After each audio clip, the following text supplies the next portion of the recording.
Good morning, everyone. Sunday morning, October 13th, 2019. I'm Dirk and I would like to recap the week with you. So let's start with Bitcoin. The Bitcoin dominance is going up a little bit. It is currently at 66.8%. It used to be at 66.7 early this morning. So it's getting a bit stronger. In general, it's always around 67%. And I strongly believe that in the next couple of years, we will see a lot of altcoins gone and being wiped out from the market because they're just not strong enough. But this is just my opinion.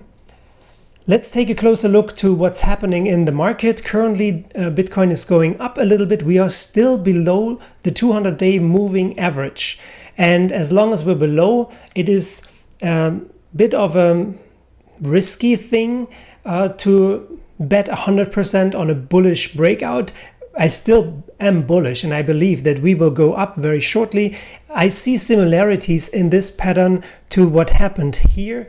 And at the time, let's take a look from here. We moved to here, and that is about almost 69%. So if we can duplicate what happened there, this would get us roughly to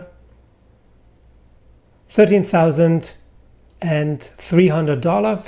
So I believe that we will reach this goal within the next couple of weeks.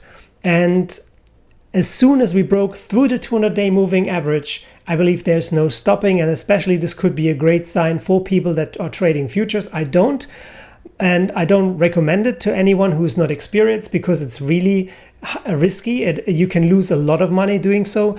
But if people are experienced, they will definitely use this mark here as a very strong bullish support. And they will, of course, make a lot of money. But again, a lot of traders, they only post YouTube videos when they made a lot of money, but they would not post anything when they have to realize a lot of losses. So don't listen to everything that you see on YouTube, how great future trading is, because it is going along with a very, very high risk of losing your funds. Anyway, let's talk real quick about how you can mine Bitcoin with an RTX 2080 or an RTX 2080 Ti. I'm running both of these GPUs and I'm mining with them, and let's compare side by side how they are doing. So now, why do I have two different benchmarks here side by side? Because Nicehash came out with a new miner, the version 15, and we'll talk about this in a little bit. I just want to compare side by side what you can do. If you have an RTX 2080, then these are the algorithms that you can actually mine with it. As you can see, the version 15 is supporting a few more algorithms, but there's a caveat. The old miner is running mainly on Beam version 2 because it's the most profitable algorithm that you can mine currently with an RTX 2080. And the new miner would give you less profit for the same algorithm. And they always do this on purpose. Nicehash, when they come out with a new miner, will always try to give you a little bit less compared to the old miner. The reason is most people just don't calculate. They just hop on the new version and keep mining. Nicehash is still in need of refunding a lot of Bitcoins that was stolen during the hack. And Nicehash doesn't do this out of generosity. It comes at the expense of the miners. And this is always when they implement a new miner, they give a little bit less profit to the miner per GPU and refund the missing Bitcoin from the hack to the people that lost at the time. It's really unfair because they don't give the miners credit at all. They just steal it from them, and it's not how it's supposed to happen. Anyway, it is what it is. Here is how much loss you would make over the year if you would run currently the version 15 over the version 14. Now let's take a look at the RTX 2080 Ti, and we have some similarities here. As you can see, the version 15 offers you a greater variety of miners and a greater variety of algorithms.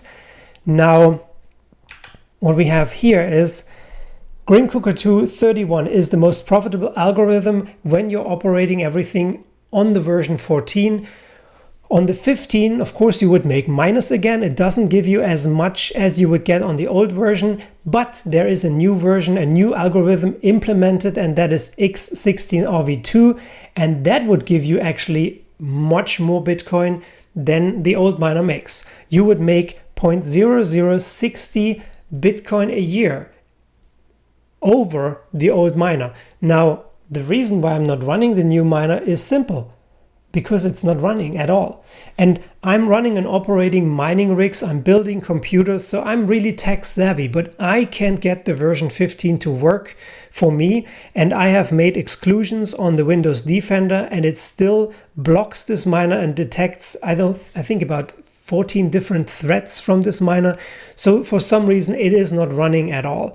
And as much as I would like to have a bit more Bitcoin per year, but I'm happy with the version 14, and I will wait until something less buggy is coming out. Moving on. Now we're talking about this for so many weeks.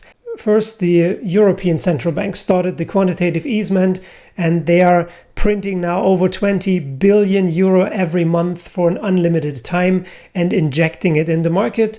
Then the Feds followed up and they just printed wildly over 200 billion, injecting it in the market. And now there is a monthly injection of over 30 billion that will be infused into the market. Let's hear what the head of the Fed has to say to that.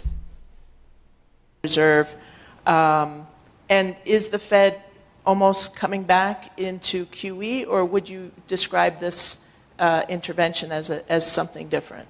Let's start there. This is not QE. In no sense is this QE. This is nothing like it all. This is I'll come back to that point, but I really wanted to make sure. Yes, no, that's. I didn't want to forget to say that. Right. So. Can you believe this guy? I mean, honestly, he's lying into the public's face.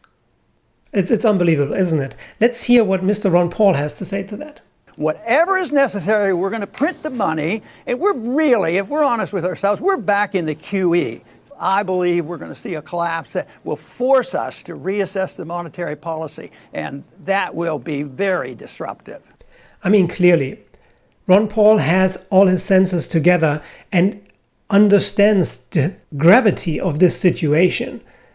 He understands where we're headed and how difficult times are ahead of us. Now, why am I sharing this with you? Because the monetary system, the way we know it, is in big, big trouble. And one way out is Bitcoin. Bitcoin is international, is scalable, is not censored, and this is what makes a lot of headache to all the banks and to the governments, because they would be out of control as soon as Bitcoin takes over. And right now, Bitcoin globally is the 8th strongest currency, including gold and silver. So we are heading in the right direction. Now, if you've seen my video last week, you will know that UPS has marked my package delivered and I didn't receive it. So I contacted everyone. I posted messages on all the mailboxes in the community and nothing. So on Monday, when finally the carrier came, I followed him and I wanted to be there when he opens the mailboxes. He refused, and he told me that I should have to stay away and I would be a security threat and all kinds of stuff. Well, I did not listen to that because I wanted my gold. I wanted my package. So I stood there and I saw when he opened the mailboxes, I spotted my package in a different mailbox under a different address. And I told him, this is my package, give it to me. He first refused, and then he took a look and he saw the label, and then he asked me to show my ID, and I did. And then he gave me this. He handed it to me. He was really in a bad mood. No apologies, nothing. Well, guys, I didn't care. I have my package, I have my gold, and it's all good now. But hey, that was a close one, wasn't it? Anyway, this was my week. Thanks so much for watching. I appreciate it, and I hope to see you guys next week. Peace out.